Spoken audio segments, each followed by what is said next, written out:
Imagine diving deep into the ocean, searching for a lost shipwreck from the 1700s. You expect to find broken wood, maybe some old cannons, but instead, you uncover something far older, a 900-year-old ship, perfectly preserved, packed with over 80,000 treasures. That's exactly what happened in the 1980s when a British treasure hunter went looking for a Dutch East India Company ship, but accidentally stumbled upon a medieval time capsule from the 12th century around the time of the First Crusades. Now here's the weirdest part. Wooden ships don't survive that long. Normally the ocean destroys them in a few centuries. They rot, break apart, and disappear forever. But this ship, it was still standing, like it had been frozen in time. How much was the treasure worth? What kept it from rotting? Stick around, because the answer is wilder than you think.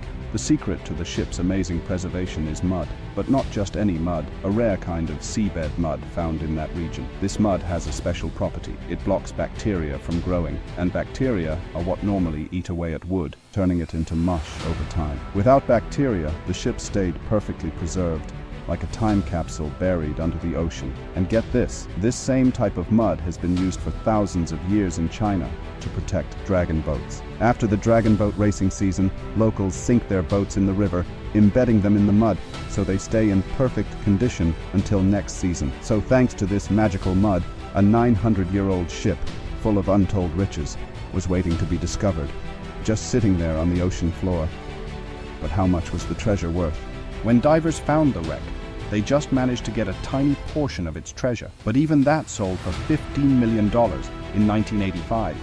And that was nothing compared to what was still inside. Buried in the wreck were over 80,000 pieces of gold, silver, ancient coins, fine Chinese porcelain, and much more. If you sold everything, it would be worth more than the GDP of Guangzhou, currently one of China's wealthiest regions. And that doesn't even include the fact that the well-preserved wreck is priceless. Imagine stumbling upon a shipwreck so valuable it could fund an entire country. This is only part of the full story. If you would like to hear the full story, like, comment, and share this video, and I'll make a full video detailing the entire story after 100 likes. Would you like to see more interesting stories about shipwrecks, or is there a story from history you would like me to cover? Let me know in the comments.